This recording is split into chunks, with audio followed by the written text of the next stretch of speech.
11월 감사의 달이 끝났지만 제 손목에는 여전히 불평제로 밴드가 걸려 있습니다.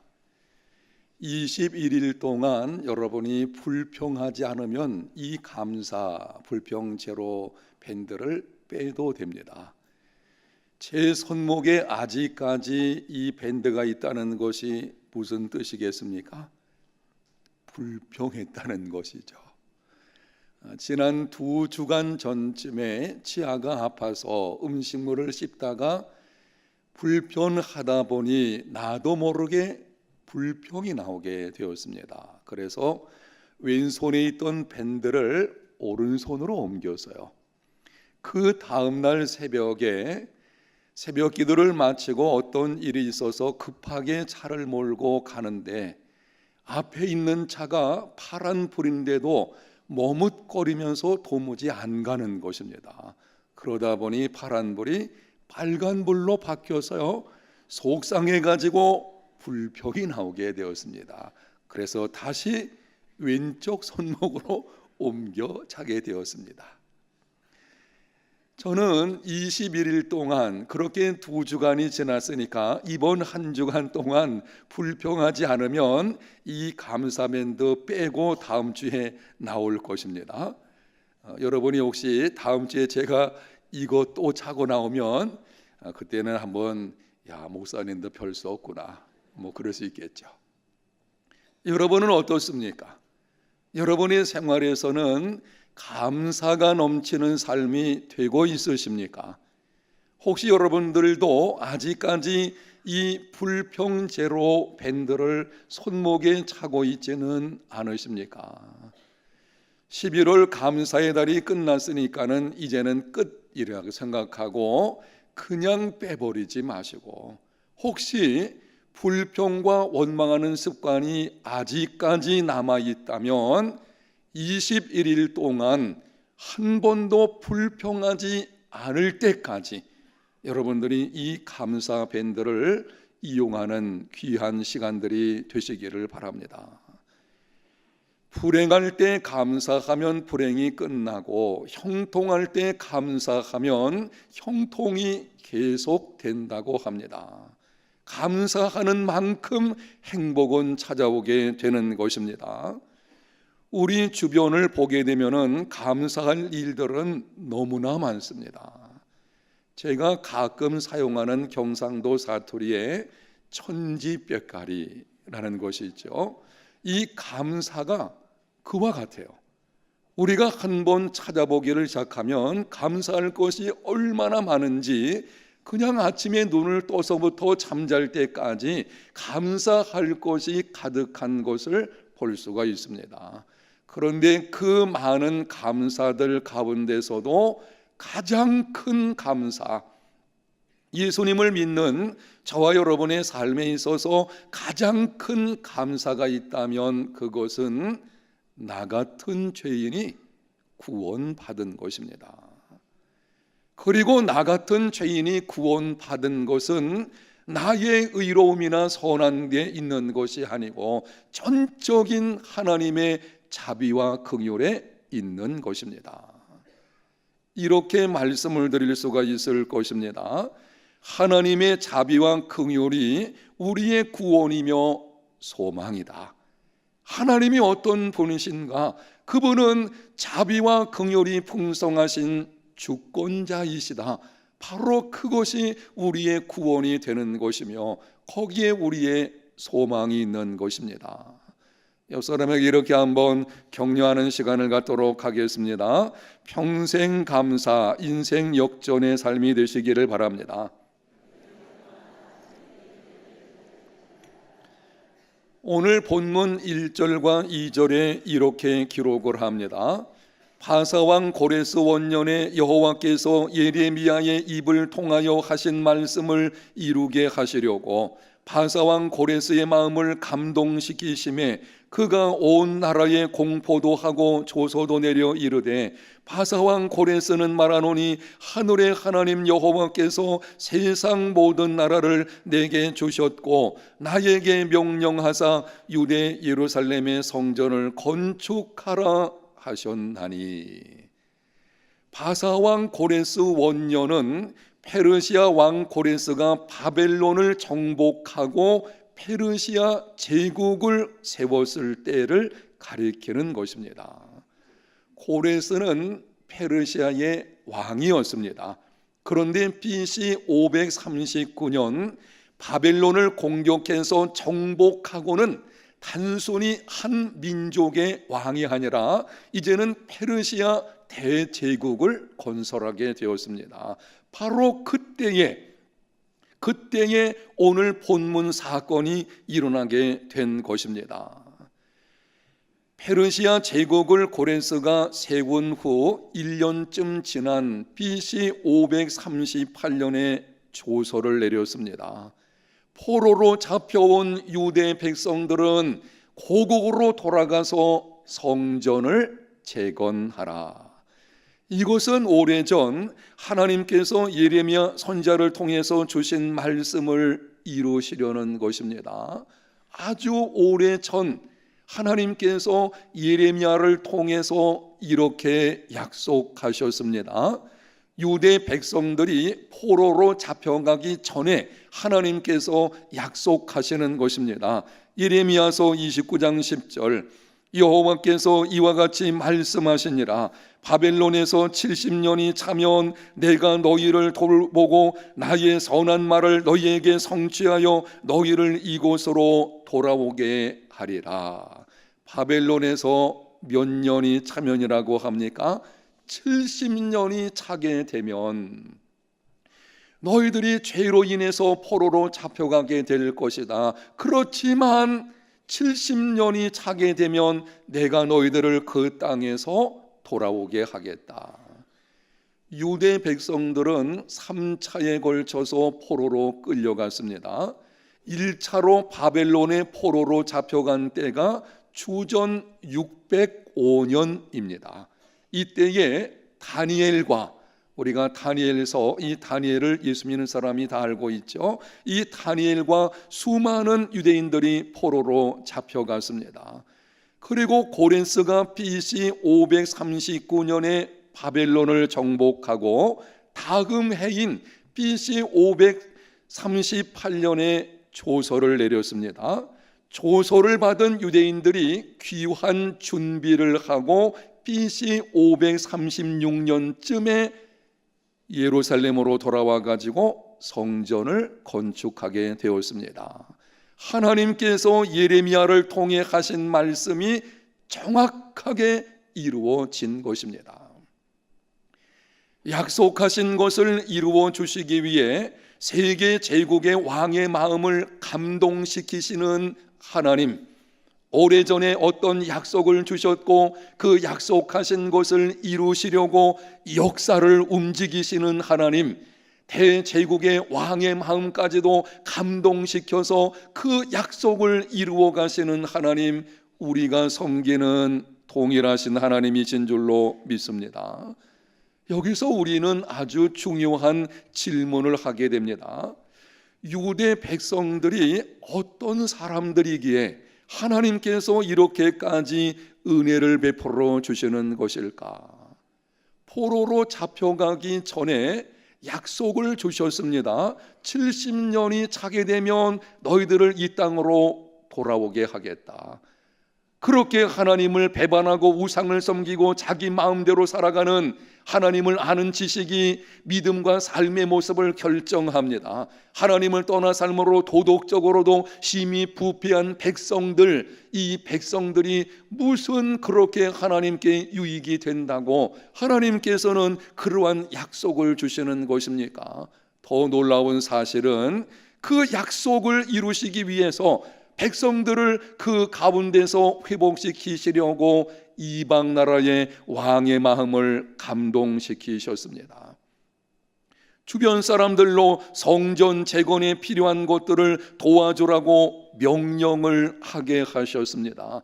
나아가서 70년 전에 느부갓네살이 빼앗아온 성전 기구들이 있었습니다. 그것까지도 백성들에게 넘겨주면서 가서 너희들의 고향 본토로 가서 성전을 재건하라. 도대체 유대 백성들이 어떤 사람들이었기에 하나님께서 이렇게까지 행하시는 것입니까? 신명기 7장 7절과 8절의 이유를 말씀을 합니다. 여호와께서 너희를 기뻐하시고 너희를 택하심은 너희가 다른 민족보다 수요가 많기 때문이 아니니라. 너희는 오히려 모든 민족 중에 가장 적으니라. 여호와께서 다만 너희를 사랑하심으로 말미암아. 이스라엘 백성들의 수요가 많기 때문에 그렇게 하신 것이 아닙니다. 당시 한 민족의 힘은 백성들의 숫자에 달려 있었습니다.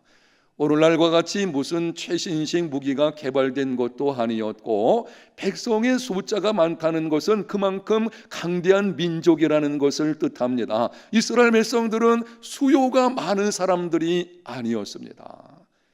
하나님의 도우심으로 한 민족을 이루기는 했지만 다른 이방 민족들에 비하면은 미비한 존재에 불과했습니다. 더구나 지금은 바벨론에 의해서 멸망을 당하고 포로로 잡혀온 보잘것없는 존재들입니다. 정복당하고 포로 생활하고 그 가운데 있는 백성들 뭐 그리 내세울 것이 있겠습니까? 그럼에도 하나님께서 이렇게 놀라운 은혜를 베풀어 주시는 이유가 무엇입니까? 한번 따라합니다. 다만 너희를 사랑하심으로 말미암아. 아멘. 이유가 없습니다. 그냥 하나님께서 무조건적으로 그들을 사랑하시기로 결정하시고 그들을 선택하셨고 그들을 끝까지 사랑으로 자비와 긍휼로 베풀어 주셨기 때문입니다. 하나님은 자비와 긍휼이 풍성하신 주권자이십니다. 절대 주권을 가지고 역사를 움직이시는 하나님은 주권자이십니다. 그런데 그 주권자 하나님께서 통치하시고 이끌어 가시는 방법은 그분의 자비와 긍휼의 풍성하심에 있는 것입니다. 성경을 보면 하나님께서 약속을 이루어 주시기 위해서 세상 왕들의 마음을 움직인 사건들이 있습니다.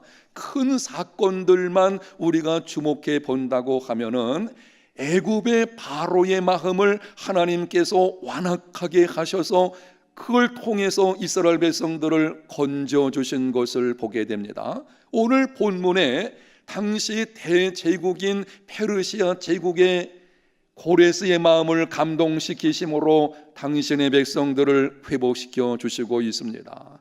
그런데 이러한 여러 가지 사건들 중에 가장 크고 놀라운 사건이 성경에 기록되어져 있습니다. 역사를 움직이시는 하나님께서 이방 나라의 왕의 마음을 움직이셔가지고 당신의 백성들을 구원하시는 이 엄청난 역사와 관련해 가지고 가장 놀라운 사건은 신약성경 누가복음 2장에 기록이 되어 있습니다. 누가복음 2장 1절에서 5절 말씀, 그때에 가이사 아구스도가 영을 내려 천하로 다 호적하라 하였으니 모든 사람이 호적하러 각각 고향으로 돌아가매 요셉도 다윗의 집 족속이므로 갈릴리 나사렛 동네에서 유대를 향하여 베들레헴이라 하는 다윗의 동네로 그 약혼한 마리아와 함께 호적하러 올라가니 마리아가 이미 잉태하였더라. 그때에 하는 말씀은 바로 앞부분에 나오는 어떤 일이 있었을 때에라고 하는 것입니다. 누가복음 2장 바로 앞부분 누가복음 1장에 보게 되면은 세례 요한의 출생과 빈들에서 자라가는 모습이 기록이 되어져 있습니다. 세례 요한은 장차 오실 메시아를 준비하러 온 자입니다. 세례 요한이 출생하였다고 하는 것은 하나님이 약속하신 메시아가 오실 때가 가까웠다고 하는 것입니다. 바로 그때에 하나님이 약속하신 메시아가 이 땅에 오실 때가 된 바로 그때에 가이사 아구스도가 천하로 호적을 하라. 로마의 통치를 받는 모든 나라에 속한 백성들은 자기 고향에 가서 호적을 하라, 이렇게 명령을 내린 것입니다. 가이사 아구스토는 우리가 보통 옥타비아누스 이렇게 부르게 되죠. 이 옥타비아누스 황제가 명령을 내린 것은 자기와 자신이 통치하는 제국을 위해서 세금을 거둘 목적으로 한 것입니다. 모든 식민지에 있는 사람들, 그들에게 세금을 거두어 가지고 자기의 통치를 좀 잘해보려는 그런 뜻에서 호적을 하라고 한 것입니다. 그러나 우연이 아닙니다. 이 역사를 주관하시는 분은 하나님이십니다. 하나님께서는 구세주를 세상에 보내시려 할 때에 인간의 몸을 통해 태어나도록 계획하셨습니다. 이스라엘 수많은 여인들 중에 나사렛에 살고 있는 한 처녀를 선택했습니다. 마리아입니다. 성령으로 말미암아 동정녀 상태에서 잉태하게 하셨습니다. 시간이 지나서 해산할 날이 가까워지게 되었습니다. 그런데 여기서 한 가지 문제가 있습니다. 지금 마리아는 나사렛 동네에 살고 있습니다. 구약 성경의 예언에 의하면 장차 메시아는 베들레헴에서 탄생할 것이라고 약속이 되어져 있습니다. 미가서 5장 2절, 베들레헴 에브라다야, 너는 유다 족속 중에 작을지라도 이스라엘을 다스릴 자가 네게서 네게로 나올 것이라. 그의 근본은 상고의 영원에 있느니라. 장차 세상의 구세주로 오실 자는 베들레헴에서 탄생할 것이다. 이것이 하나님의 약속입니다. 지금 마리아하고 요셉은 나사렛에 살고 있습니다. 잉태해가지고 해산할 때가 가까웠는데 나사렛 동네에서 아기를 낳게 되면 그 아기는 메시아가 될 수가 없습니다.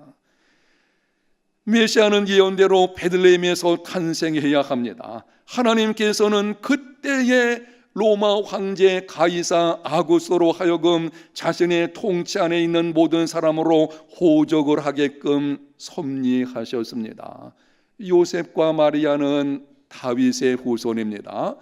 요셉도 다윗의 후손이고 마리아도 다윗의 후손입니다. 메시아는 다윗의 후손으로 온다는 구약의 예언의 말씀이 여기에 함께 연관되어 있는 것입니다. 다윗의 고향인 베들레헴으로 올라갔습니다. 아기를 낳았습니다. 그 아기가 예수 그리스도이십니다. 약속하신 구세주를 보내기 위해 이방 나라의 왕의 마음을 움직이시는 하나님, 우리 하나님은 역사를 주관하시는 절대 주권자이십니다. 성경을 보면 예수 그리스도에 관한 약속은 아담의 범죄까지 올라가게 됩니다. 인류의 조상인 아담이 범죄함으로 모든 사람이 죄를 범하게 되었습니다. 죄로 말미암아 사망이 찾아왔습니다. 그때 하나님께서는 죄의 원인자가 된 뱀, 사탄을 저주하시면서 이렇게 약속을 하셨습니다. 아담과 하와가 하나님의 말씀에 불순종함으로 죄를 짓게 되었고 인류의 죄가 찾아오게 된 것입니다. 그로 인해서 사망이라는 비참이 찾아온 것입니다. 하나님께서는 그 가운데 그냥 두시지 아니하시고 당시 범죄한 아담과 하와 그리고 원인자가 되어진 이 사탄 뱀에게 저주를 하시게 되는데요, 뱀에게 저주하시면서 이렇게 말씀을 하셨습니다. 창세기 3장 15절 영상에 있는 말씀을 우리 다 같이 한번 읽어보겠습니다. 내가 너로 여자와 원수가 되게 하고 내 후손도 여자의 후손과 원수가 되게 하리니 여자의 후손은 내 머리를 상하게 할 것이요 너는 그의 발꿈치를 상하게 할 것이니라 하시고, 이 말씀은 뱀에게 사탄을 저주하시면서 주시는 것입니다. 그런데 이 말씀 속에 보게 되면은 놀라운 하나님의 구원의 약속이 들어 있습니다. 하반절을 주목하여 보십시오. 여자의 후손은 네 머리를 상하게 할 것이요 너의 후손은 그의 발꿈치를 상하게 할 것이니라. 여자의 후손과 그의 발꿈치 할 때 그는 단수 한 사람을 가리키는 것입니다. 장차 여자의 후손으로 한 사람이 와서 사탄의 머리를 상하게 함으로 사탄의 권세를 완전히 멸한다는 것입니다.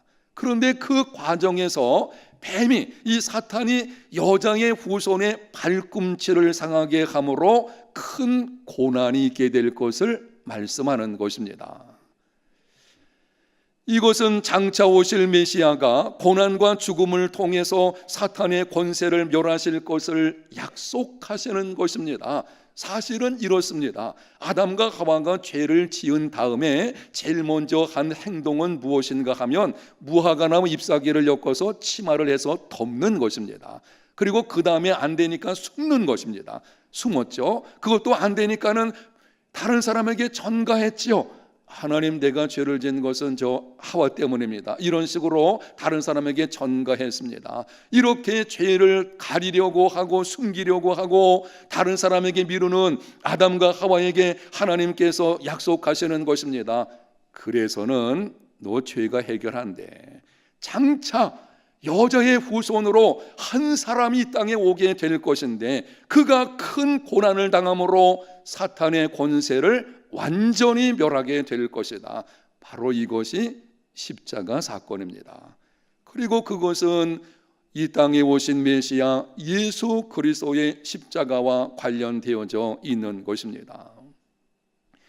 이 약속이 주어진 이후에 수많은 사건들이 인류 역사에 있었습니다. 노아의 홍수 심판이 있었습니다. 바벨탑 사건이 있었습니다. 바벨론 포로 사건과 회복의 사건이 있었습니다. 약속하신 후 수천 년이 지났습니다. 이집트 문명과 메소포타미아 문명, 헬라 문명을 거치면서 인류 역사에서는 엄청난 변화들이 있었습니다.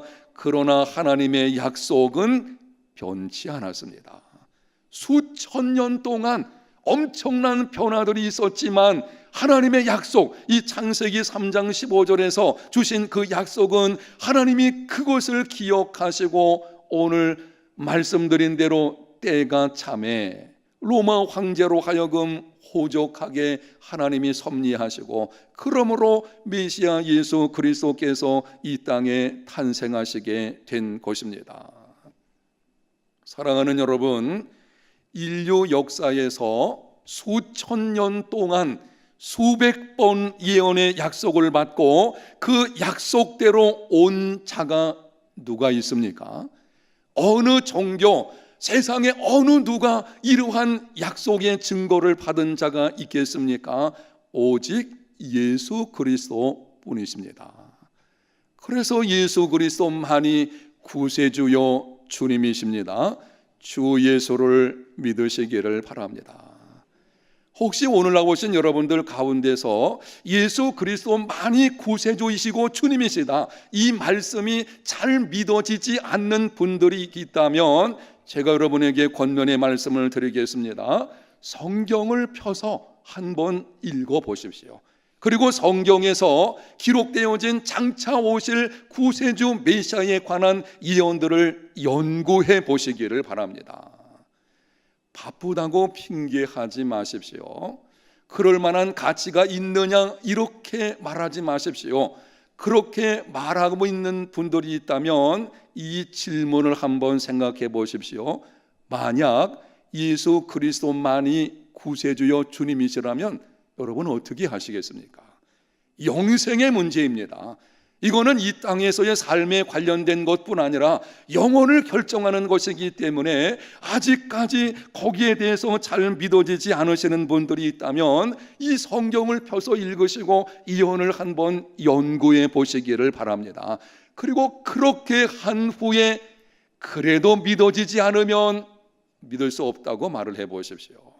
제가 틀림없이 여러분에게 말씀드릴 수가 있습니다. 여러분이 그렇게 한다면 성경을 읽고 그 가운데 기록되어진 이 수백 가지의 예수 그리스도에 관한 예언의 말씀들을 연구한다면 반드시 이런 고백이 여러분의 입술에서 나오게 될 것입니다. 예수 그리스도는 그리스도시요 하나님의 아들이시다. 그분만이 구세주이시고 그분만이 우리의 주님이십니다. 사랑하는 성도 여러분, 하나님께서 우리에게 행하신 일들이 무엇인지 주목하여 들어보십시오. 여러분이 예수님을 구세주로 믿는 이제는 하나님의 자녀가 되었다면 하나님께서 저와 여러분에게 어떻게 행하셨는지 한번 들어보십시오. 창세 전에 우리를 선택하셨습니다.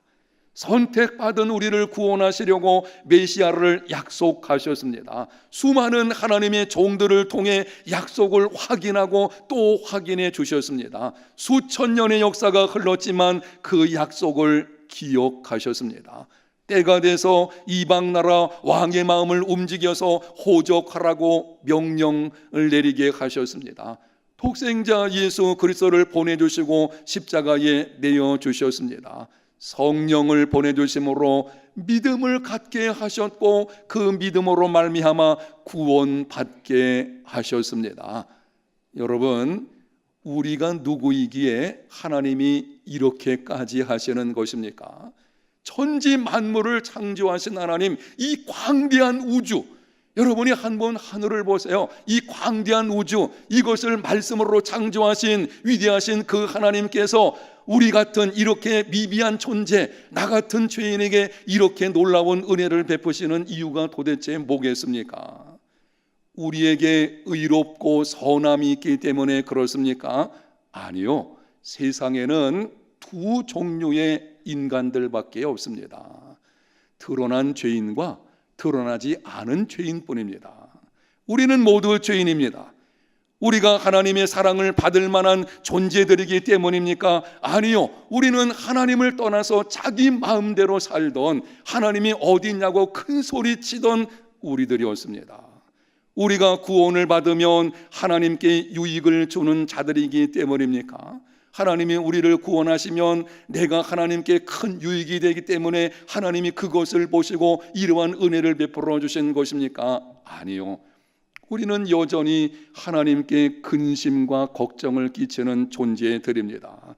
그럼에도 하나님께서 이렇게 놀라운 은혜를 베풀어 주시는 이유가 무엇입니까? 다만 우리를 어떻게 하심으로 인해서?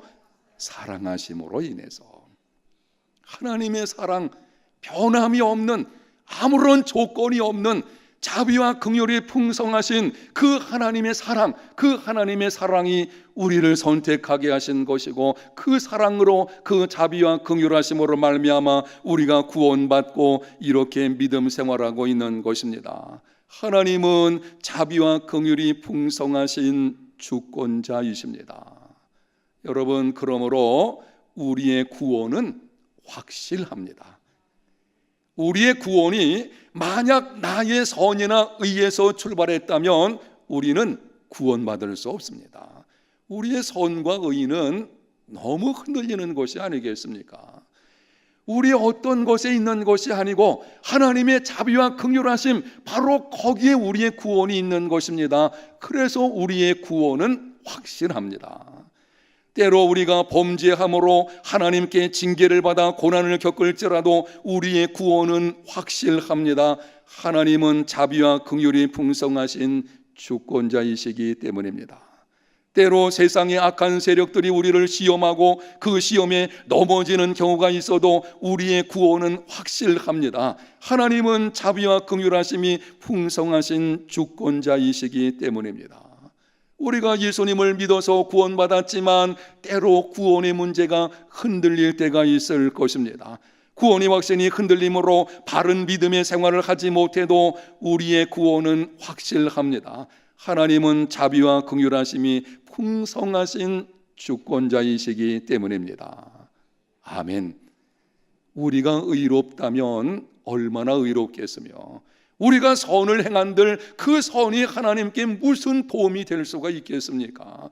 다만 하나님이 사랑하심으로 자비와 긍휼하심, 그것이 우리의 구원의 근거가 되어지는 것입니다. 그리고 그 사랑은 영원토록 변하지 않습니다. 때로 세상이 여러분을 흔들다고 할지라도 구원의 확신을 가지고 예수 그리스도 안에 주어진 그 구원이 반드시 완전한 구원으로 이룰 것이라는 이 확신을 가지고 살아가는 삶이 되시기를 바랍니다. 예레미야가 3장 19절에서 23절까지 이렇게 예레미야 선지자가 고백을 합니다. 내 고초와 재난 곧 쑥과 담즙을 기억하소서. 얼마나 고통스러운지 고초, 재난, 쑥, 담즙, 자기의 삶을 이렇게 표현을 합니다. 내 마음이 그것을 기억하고 내가 낙심이 되오나 이것을 내가 내 마음에 담아 두었더니 그것이 오히려 나의 소망이 되었사옴은 여호와의 인자와 긍휼이 무궁하심으로 우리가 진멸되지 아니함이니이다. 이것들이 아침마다 새로우니 주의 성실하심이 크시도소이다. 하나님은 자비와 긍휼이 풍성하신 주권자이십니다. 이것이 우리의 구원이며 소망입니다. 여러분의 구원과 소망을 오직 하나님의 자비하심과 긍휼하심에 두는 믿음의 삶이 되시기를 바랍니다.